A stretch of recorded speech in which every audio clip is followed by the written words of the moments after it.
Welcome, everyone, to Elevate with We. So excited to be here with you. This podcast was inspired by my own healing journey. I aspire to share amazing healers and coaches to help us each elevate on our journey so we can keep aligning with our soul's calling and gifts.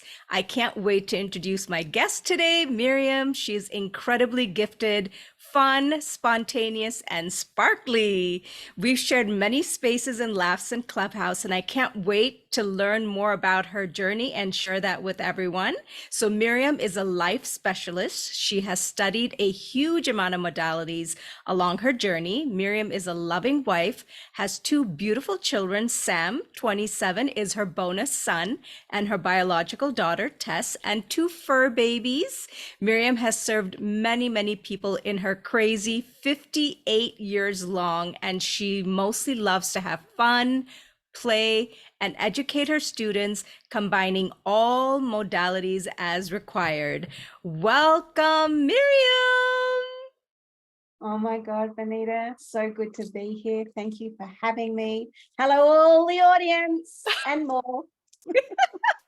So excited to have you here. And listen, folks, you're going to understand Miriam is across the world in a whole other space. She's in the future. She is in the future. And I'm sort of connecting with her in the past, let's say. So if you see some funny effects going on, it's because it's late night for me and morning for her. So we're just going to go with the flow. So, as you know, Miriam, this podcast is all about highlighting and showcasing healing journeys and how we have each navigated storms to get to our silver linings. So I would love to ask you what event or events kind of led you into stepping into your healing journey? Okay, great question. Thank you so much again. I was not always this way. I can tell you that for sure. I had a very religious background. Judaism was my background, and a very dysfunctional, as probably we all do, childhood. I always saw things before other people saw them, and sometimes people didn't see them. So meaning I couldn't see past the body. And I knew that, and I knew it was a gift in strange wrapping paper, but at the time I did not. So I left home at 14 and went 14 years young, only child, and went on a quest to find out what the F I was actually here for, because I knew that I just didn't fit in, and I was the black sheep in a white body, looking for something beyond what I could see. And so I ran away and I didn't return for 12 years. And I have a few adventures along that way. So you can ask me from there. Wow. Okay, 14. You Mhm. ran away. Oh my goodness. I just can't even imagine. Like, did you like have savings? Did you have money? Like, where did you go? So there's a place called the Central Coast. I love horses. So horses were my savior. Fortunately, I came from a wealthier kind of family, and they knew I had a gift with animals. So they used to send me away every of my free willing, wanting to go to a horse riding camp with a lovely family. And it was in a farm on thousands and thousands of hectares. So I learned to ride horses, speak with horses, hear the horses, and show the horses. So that was my livelihood. That's where I was like so engaged in. And then I didn't like the school I was at. So I ran away to a place called the Central Coast. Places like, so if you look in geography, which isn't my good point, but the Central Coast, so I was based in Sydney, and the Central Coast is up north, an hour and a half away from here, but long enough in those days. Remember it, born in 65, 14. So someone else can do the maths. And I basically went on a quest an hour and a half away from here. In 81, I took myself off to England, and there are a few missing spaces and places we can go to as you lead the way so I can delve in. So an hour and a half from Sydney, but for 12 years, basically finding out what I was here for. Wow. Okay, so let's kind of trace back. So you kind of run away and you go to this beautiful, like you said, like what do you call it? It's not like a horse farm. Is that what it's called? No. No, well, I went to a place called Kincumber, and then from there I went to a place called Tumbiumbi, and then from there, these are odd names. This is Australia for you, right?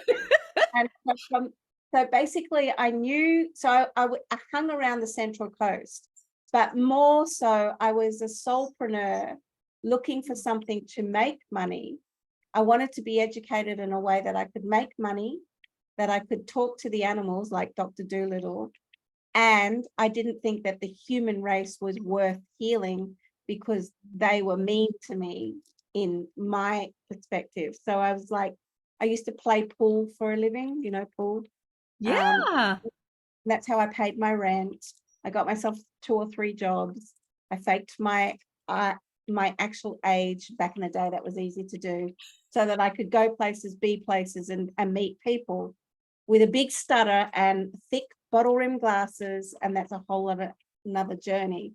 So I had to keep healing myself to see what I couldn't see beyond the veil. Wow. Wow.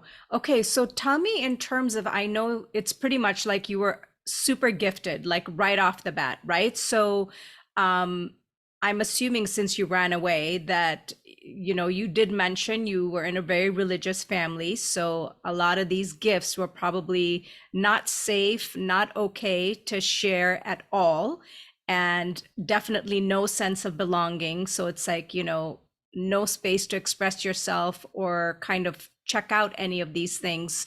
So when did you kind of discover you had this really strong connection with animals that you could actually like communicate with them?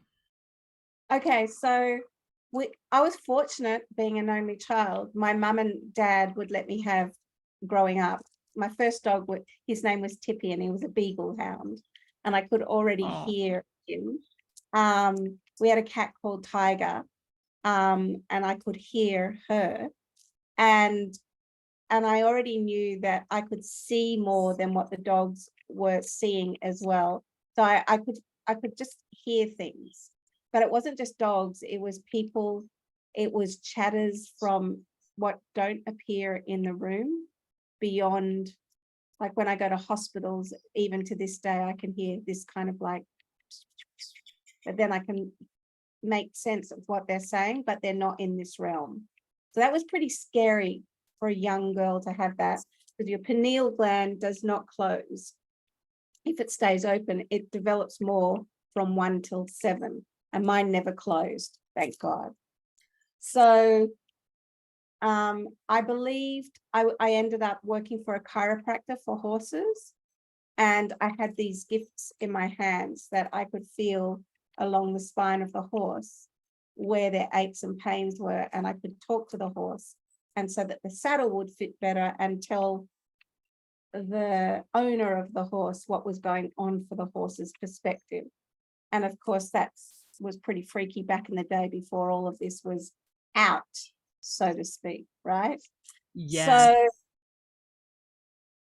and then I kind of fell into, my chiropractor friend said, if you can do this with animals, healer, go heal thyself. Start working on people. And that's when I went and studied massage for people, the integrated school of Swedish massage, which was in Tumbiumbi. And the guy felt my hands. He was a bit spooky dooky. I was a very attractive young white woman, and he took me under his wings, so to speak, and he showed me Swedish, also remedial, as well as sports medicine back in the day. So I had really good hands. But the thing that happened was I would started to massage more and more people, is I would start to hear what was going on for them and then bring that into my body, which is a very old, ancient way of removing entities that I didn't know about, but my body was starting to get really, really sick by doing that. And then I fell into a space and place of Reiki, which means universal life force energy. And my Reiki master was German. and Germans and Jews. She's very thorough. To this day, I still love her. And she taught me a very thorough way of doing this, but it way before Reiki, fire this, and all these different other Reikis. It was Dr. Azui's method. And to this day, when I initiate people, I initiate as it was handed down, not the Miriamism way, so to speak. Hope that helps a little bit. Yes. Oh my goodness. You definitely have a very, very, very interesting and adventurous journey for sure. I can just tell from this. So, in terms of you already had these gifts that you were using. So when was it then you kind of said, okay, now I need to just take time to heal myself? Was this kind of what you were sharing? It's like when you started to do the massage therapy and you were like, okay, something is not right. I need to kind of be able to heal myself. Because I know that what I've understood with Reiki, because I haven't taken Reiki, is like when you take Reiki level 1, that's when you're actually healing yourself first. And then you move on to the other levels, including becoming like a master teacher. So the question is, when did I start healing myself? yes. The moment I tested one day, which I would suggest listeners never, ever, ever do this. I wanted to see how healing my abilities were, which is egoic. And I had a lady who had a ganglion on her wrist. And I wanted to see if I could take that ganglion away from one session and remove it from her body. I did. And I got a ganglion the next day. I don't have it anymore because I've healed myself.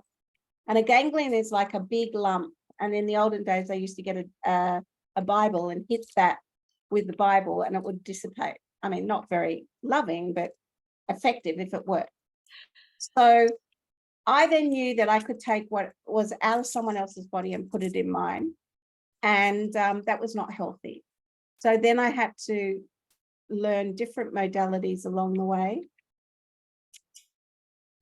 And then I became more godly. But this is like, I had to go through my 20s, my 30s, my 40s, and now my 50s to see what the experiment was on some level and what works and what doesn't work and what is of the highest frequency for me to teach, practice, and be in alignment for what is actually going to help globally.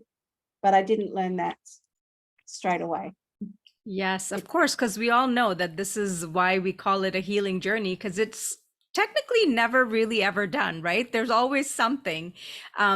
So when you did the Reiki, I know that's something that you stepped into. I know that you are trained in so many things. Where did you go after you sort of added Reiki into your kind of repertoire? What was kind of the next thing or things that you started to step into? Okay, so once I realized that I can place my hands on myself and others and shift energies, there was a time and space where I got into the angelic realm, which now I don't touch anymore. I don't touch angels, guides, or any of that. I don't speak of it anymore. I only speak to God. And the reasons, so I went down voice dialogue, Gestalt therapy, anything that I needed healing myself. I'm not to say that they're not good. Past life integration, essential oils, reading cards, channelings, all of those sorts of things led me to where I am today, which is mainly I follow my heart and I connect to God, and then I offer what comes through me. But I wasn't always like that. And the reason I stopped doing all of that is as I'm noticing time now in the practice of nowism, there seems to be what I would say good and evil. And I sometimes now believe that when some people talk of angelic realms or something like that, even galactic, it could be energies in disguise that appear like good beings. And I have not spoken this publicly yet. So lucky you, Vanita, and your Ooh, okay. Wow, that is interesting. I don't think I've had anyone really share that. Now, I am very aware that, we are in this very dualistic, 3D human experience, which is if there's light, then there's a dark version of it. So I kind of understand what you're saying, but would you say that even in those realms that there is dark and light, so there are both versions, but you just prefer not to even step into that area because you're like it's just too much deciphering, or what's your take on that? yeah, I think when I was studying it, it was coming from a space of pure light, pure love.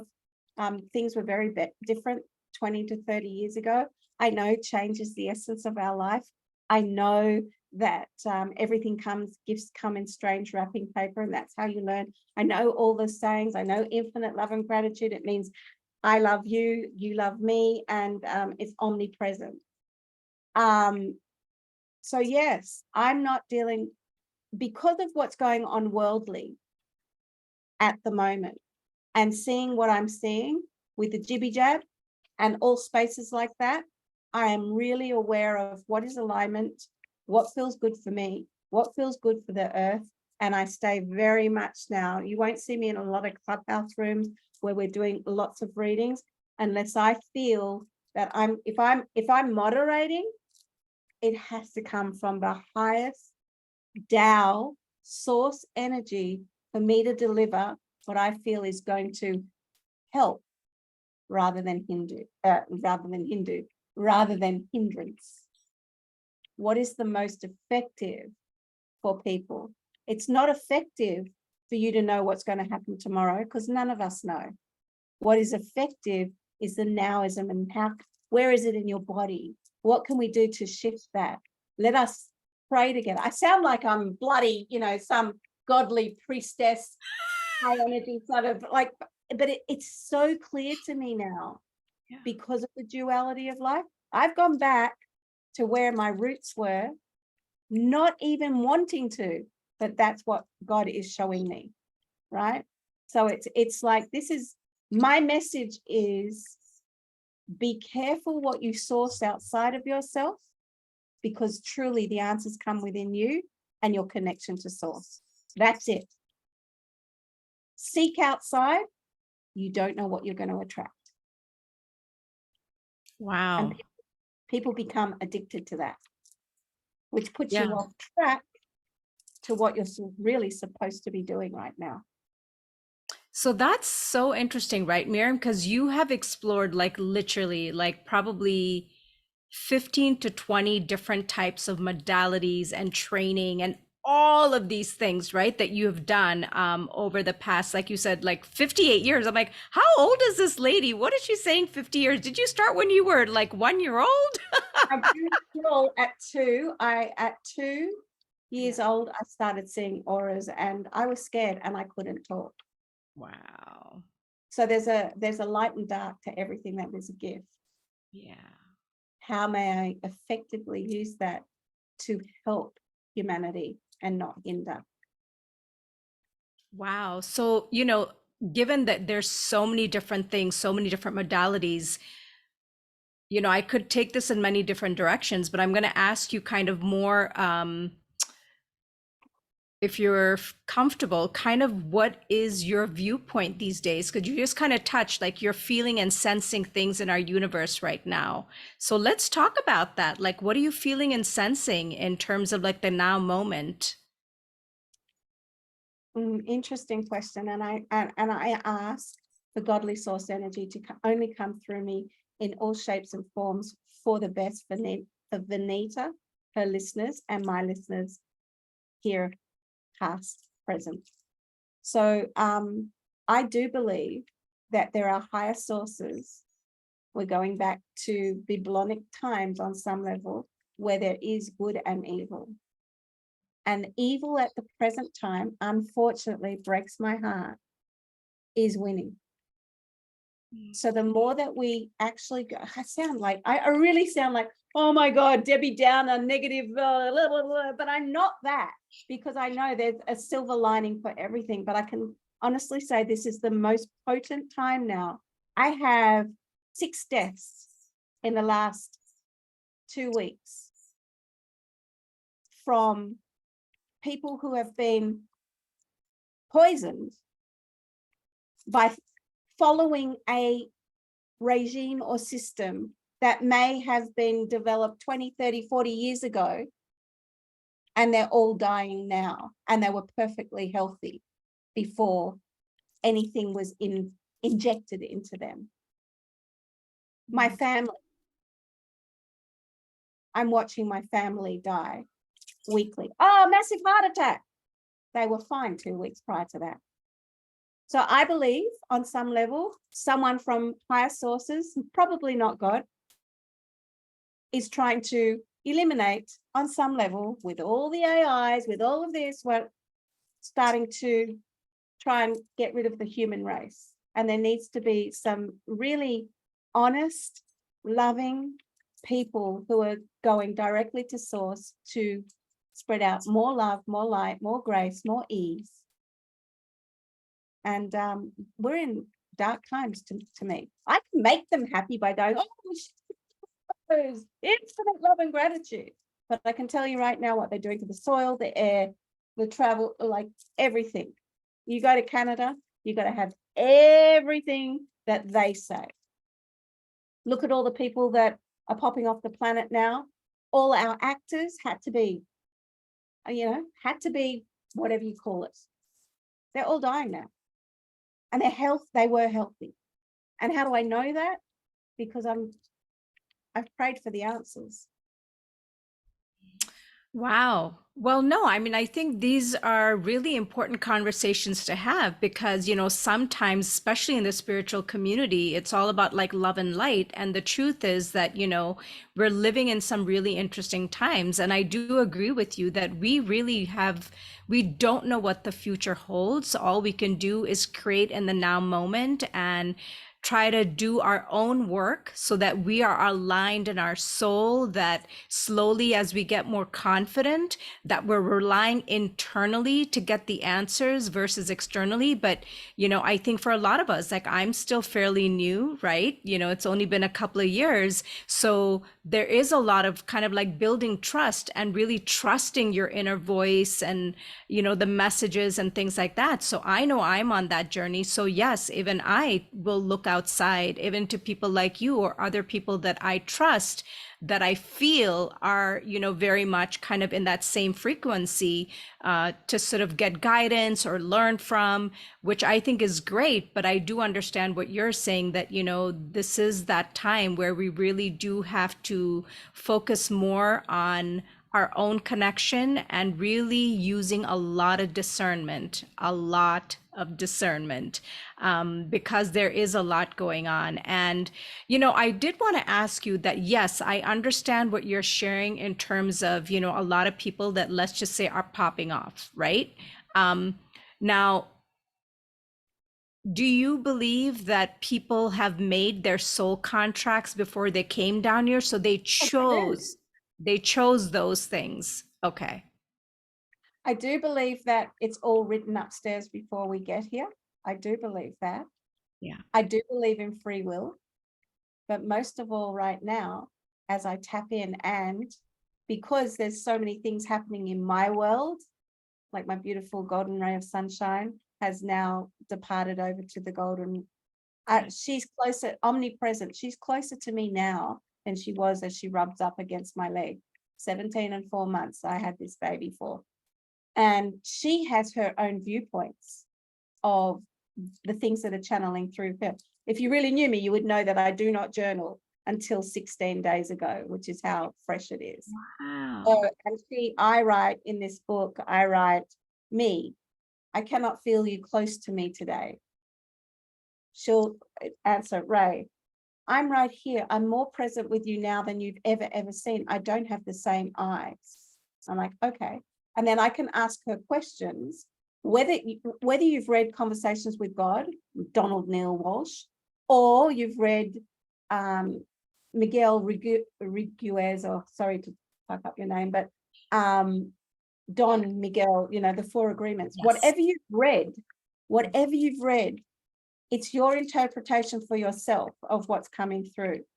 It's no one else's business what anyone else thinks of you or how you live your life. Yes, it's all written up there. And I don't think it was written, and now let me jibby jab you so that you pop off even earlier. Or let you follow, like Auschwitz, you know, all my Jewish descendants, they all followed into these wellness camps. I know this sounds really heavy, but this is what's coming through. It's obviously no one's talking about this. And if they do, they'll probably get taken off the internet or whatever. May that not happen to you, with all goodwill. May that not happen to you. But what I'm saying is it is written up there. However, it can be misconstrued. It's what I follow as to when my time is right or when my time is not. It's a really touchy subject right now. It breaks my heart, as you know, I'm the only one that said, don't do this. I can show you why. Here's all the information. Look at this. Look. And nothing. Here, try this essential oil. This will keep the virus away. I'm telling you, the virus doesn't know this. True story, because it's God's herbs. So yes, it's all written upstairs, and you get to choose what you put in your body, good, bad, or ugly. You get to choose. Don't have to follow along and do what someone else tells you to do. We can advise as spiritual counselors, hey, Vanita, I really feel that your left arm needs blah, blah, blah, blah, blah. Have you looked into blah, blah, blah, blah, blah? This is what it feels like in this moment, and find out for yourself. Let it wash over you like off a duck's back, or you can go, actually, that feels really right. But you get to choose, not them. Wow, that was strong, wasn't it? Yeah, but I love this because I think, you know, to me, these are important conversations. And, you know, at the end of the day, like, you know, all we can each do is kind of offer from my experience, you know, what we've gone through, what we've witnessed, you know, in our immediate lives, in our family, our loved ones. And, you know, I've had many thoughts about, you know, that whole thing that was introduced to all of us, and we all had a choice to make. And I too was in a place where, you know, I was like you, where I shared information. I was like, I'm just sharing different pieces of information. I know you're going to make your choice, and I can't do anything other than share this with you. And, you know, they made their choices. And, you know, the other thing that was interesting to me is one of the things that I heard is that so much of this is about your belief about something. So kind of a little bit like is it like what they call like the placebo effect? Like you can give people something, right? But if they believe that it's truly helping them and they're going to get better, then your body and your mind adjust and align with that, right? And with a lot of prayer.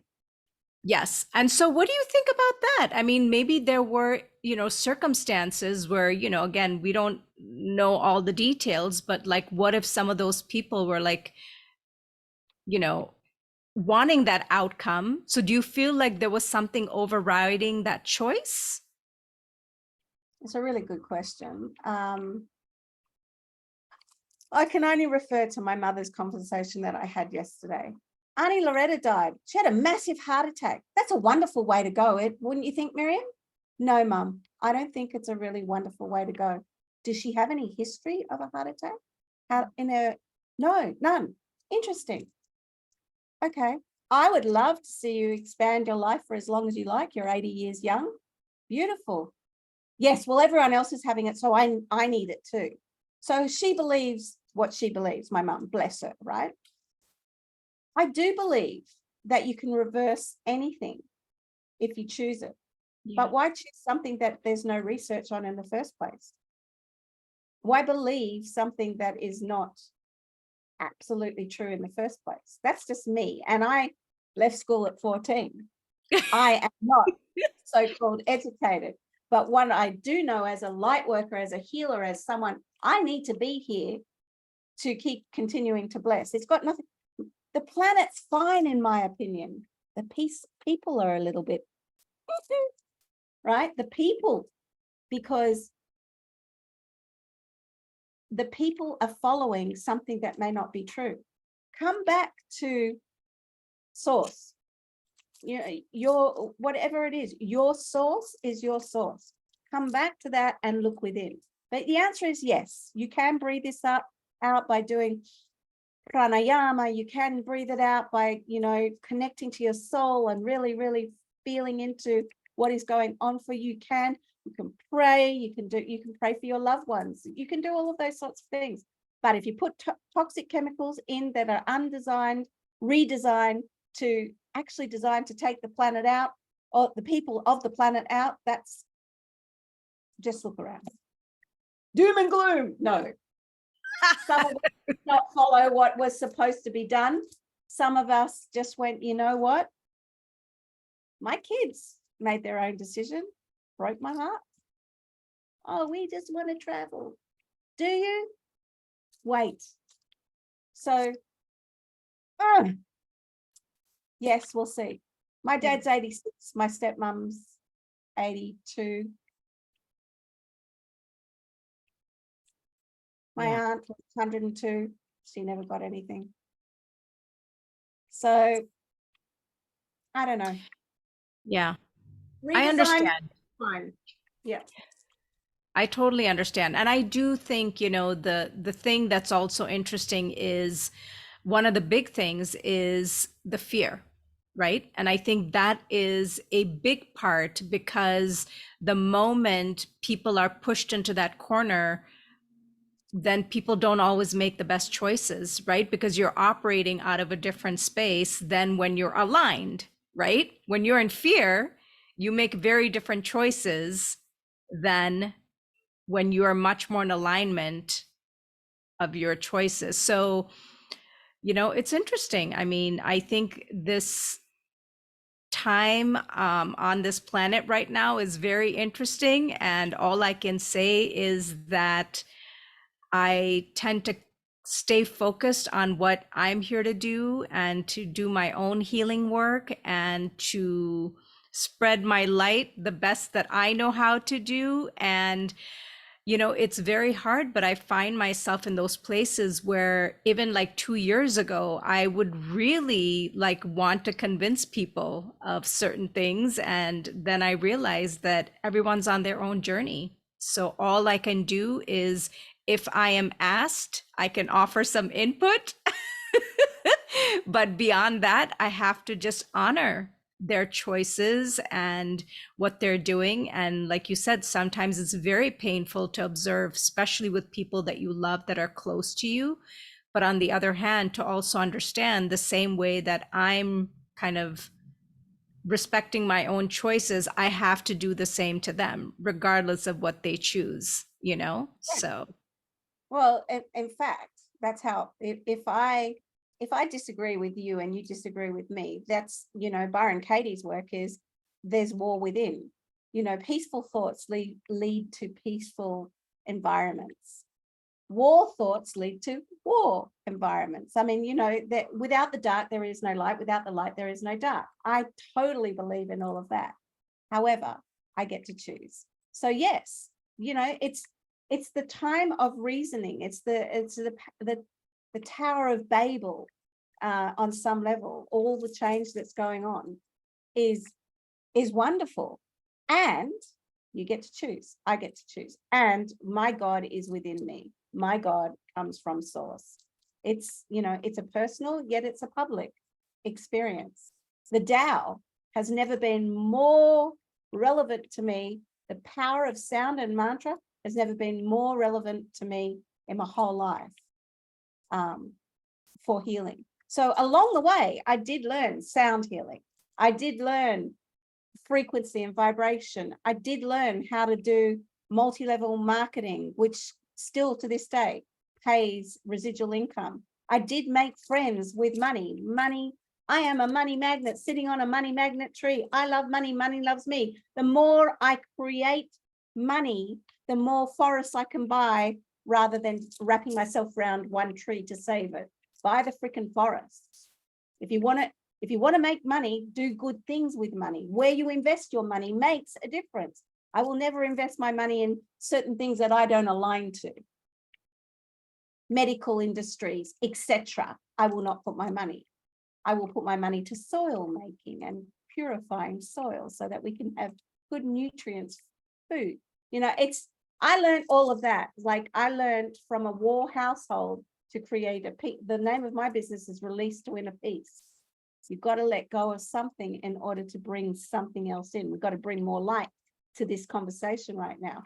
So basically, dysfunctional, massage, inner child work, learning the art of making money by doing something once and being repeated over and over again to getting paid for, helping masses of people, doing good deeds without being seen. I don't need to tell anyone what good deeds I do or don't do. Who I be behind the scenes, take a drink, have this, whatever, is who I am on the scenes. So it's like authenticating alignment to redefine who you are in every moment. And there's good and bad. Sometimes I'm really good at it. Sometimes I'm not. Sometimes I take things really personal, you know, what someone said about me because I've left this job or whatever. And ouch, it really hurts. They're saying this about me, but it's none of my business, really. My business, your business, God's business. Whose business am I in? Work with Byron Katie. You know, so there's so much good that's come out of my healing journey because I was a kid that stuttered because I was beat. Little girls should be seen and not heard. So yes, in the journey of the healing journey, I went and did all these different things to be able to clear my channel, all of those sorts of things in order to be who I am today, which is great in some eyes and not so great in others. None of my business. Yes. Wow. Thank you so much for sharing that, Miriam. So, you know, in the vein of all of these things and where you're sitting today, I know that you are someone that really kind of, you know, embodies all these different things that you have kind of accumulated and encountered on your journey. So, what kind of fuels your passion these days? Like, what is it that you like to do in terms of shining your light? You know, let's call it in quotes, work, or however you want to say service. I think right now, because I'm in so much grief, grief teaches so much, because until you've never really lost someone unless they were your soul purpose or whatever. So I love to serve with laughter. I love to serve with song. I love to serve out of truth. I love to make things playful. So if I was reading a card or a book right now, instead of having the angel said blah, blah, blah, I would change the word to God. I don't look at universe because universe is not God. Universe is just the play realm that we're in. We're just passing through this planet. You know, there's nothing we can do really on some level for the planet except be good humans. So as best as you can be a human, because we're really passing through. We're really just passing through this planet in this lifetime. So if I get maybe 30, 40 messages a day, pray for me, I'm looking for this job, blah, blah, blah. I'll spend a moment in my infrared sauna where I do my cleansing and my water and drinking my water and then diving into a freezing cold pool. Who does that at 58? That's crazy shit, right? But it invigorates me. It kind of tucks everything up as best as it can as you get older and menopausal and all of those things. But at the same time, it's like, oh, I can say a little prayer for this one. So I do. And, you know, my biggest prayer at the moment, which gives me alignment with source, is I love my heart and soul. I love all humanity. Join hearts and souls together in love, peace, and harmony. And I can put your name in as I do that. I can put all my clients' name in and do it from my heart, a pure heart, a spiritual heart, and then hand it to God and trust. Play with it as well, you know, and you've got to have your unicorns in the background. Yes. Ah, I love that. Oh my gosh, I'm such a big unicorn person myself, so yes. I believe they exist. So beautiful. Well, I did want to say that, I honor you and I know that you're going through a lot. So I really appreciate you taking the time to come and join me and to share your light and your journey. And, I definitely want to send you love for all of that you're encountering right now. And despite that, I can still see your bright light and your shine even as you go through that. And, these are the things we came to experience, right? We came to experience great joy, but then the other side of that is also, the other moments that are painful and very emotional. And, in some sense, it's part of the human experience, so I think it's all valuable. All of these things are like really valuable to experience. And so I wanted to kind of ask you if you wanted to share a little bit, if you would like, about kind of what you do in terms of working with other people, like your clients. Like, what are some of the things that you do? Because you do so many things. Is there kind of like a neat little package, or is it more of like, oh, I have all these different offerings? People come and, get to do many, many different things when they connect with you. It's really interesting because I've just had my website totally revamped, and then what happened the next day, things totally changed. So when you work with me, you're going to get all of my modalities as long as they're delivered from source. You call source whatever you want. And I tailor a program for each people. I used to do very high ticket and only wanting to do that. Now I've decided that I will do a pay what you can experience for people all over the world. They pay in their own modalities, their own currency, a number that feels good for them, as long as it's a stretch. As long as it's a stretch, it's like you won't get something from me unless it's value. If I give you all my modalities for free, you're just going to go, oh, thanks, nothing worked for me right now. It's like you'll get the practitioner of nowism. So that's a repackaged Eckhart Tolle version of what is practical and present for you now. And I will tune in to you if I'm allowed to, with your permission, meaning the soul person's permission, to recreate what it is that their heart's longing is for what it is that they're meant to be doing on the planet. And of course, it changes with time.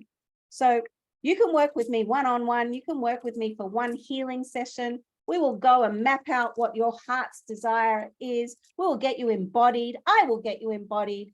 However, you've got to be open to receive that. And the current word of that is open to receive that.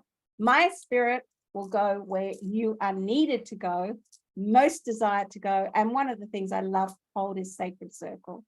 And sacred circle is a space to become, to be seen, to be witnessed, and not fixed. Sometimes if I say the thing I hold guilt and shame around is blah, blah, blah, blah, blah, I've just freed myself in front of 20, 30 people virtually, once the parameters are set and woven, and that person, by just sharing something they've never shared before and witnessed, can set that person free for the next, well, till they die, basically. Do not die with guilt, shame, frequency inside of you. Got a book that you need to write? You get to write it now. Got a song that you get to speak out into? You get to write that now. Like, my soul mission is to give you permission, wherever it is that you want to go in life, to just make a gateway so that you can access that. That's my soul mission, to give humans permission to be who they are and to have fun. Ooh, Sometimes wow. yeah, That is powerful. I love that. So I take it that these can be done virtually as well as in person? absolutely. I can do attunements in person. I can do them virtually. It's as powerful virtually as it is in person. The only thing, you just don't get to hug me, but some people do feel that they're hugged after they've worked with me virtually. And then I we love make that. lifelong friends. Yeah, I love that whole thing that you talked about, sacred circle. Like that just feels so beautiful to me because, to me, part of doing this podcast is about, as each person is sharing their own journey and their story, that allows space for someone else to not only say, wow, I'm not alone, like I feel because that's my story, but also, like you said, in some sense, we're getting to witness each other as we share our stories. And that's so healing, not just for ourselves, for other people as well. So I feel that everyone has such unique and beautiful stories of journeys that we've embarked on to kind of sit where we're sitting right now, to be able to share with people what that journey is, which is so valuable. So I want to thank you so much for sharing. I know there's so much more we could like dive into, but I love that we were able to touch on enough things to get people a flavor of who you are and what you're doing. And obviously, for everyone watching, all of Miriam's information will be in the bio section. So please feel free to connect with her, to reach out with her. And, she's on Clubhouse from time to time. If you're already there, then come find her. She's like super fun and, very playful. And we always have lots of laughs. And as we start to like wrap up this session, I did want to ask if you felt, out of your joy, if you wanted to like share some cards, or if there was a message you want to bring through for the audience, that would be amazing. Okay, let me do that. So anyone who's listening, who's listened this long, I invite you to close your eyes and take a moment to tap into Gaia, Earth. And as you tap into Earth, I want you to do, if you can see this, the I love you mudra, which is I love you in American Sign Language. And you just gently take the I love you mudra and wrap it around you. This is what I do in my practice every single day. I love you. I love me. I love God. I am enough. I am enough. You are enough. You bring it to your heart chakra. And what's coming through for each and every one of you right now is, it's so funny. I love my heart and soul. I love all humanity. Join hearts and souls together in love, peace, and harmony. And the language that's coming through is Lulai, Lulai, Lulai, Lulai, Lulai, Lulai, Lulai, Lulai, Lulai, love, peace, and harmony. Love, peace, and harmony. Now, if something comes up to you when you come to the line of, I love all humanity, and this little voice goes, well, this one did this to me, and that one did that to me. I love all humanity. That's when you could go into the practice of breathing into your heart chakra with infinite love and gratitude and go, we are a soul, we are joined as one. We're all doing our freaking best on this planet. Can I love all humanity just for 1 nanosecond? And see what unfolds from there. So it's, I love my heart and soul. I love all humanity, no matter what. Join hearts and souls together. Love, peace, and harmony. Love, peace, and harmony. Love, peace, and harmony. See how it feels. See what happens to your life. And thank you so much for having me, Benita. It's been so beautiful. Thank you, Miriam. That was so beautiful. I love that you shared this, and your voice is beautiful. I was like, "Ooh, I don't think I've heard her sing before." So thank you for sharing your sound healing with us as well. And I'm so grateful that you joined me today to share who you are and your thoughts and your viewpoints and all your beautiful energy. And like I said before, everybody, please check out all of Miriam's information. It'll be in the bio section. Please connect with her. And I'm so grateful for every single person that's tuning in when this episode is released in the future, whenever that is. And I hope that you receive beautiful messages and so many things that we've talked about today. And I look forward to catching each of you on the next episode. Thank you.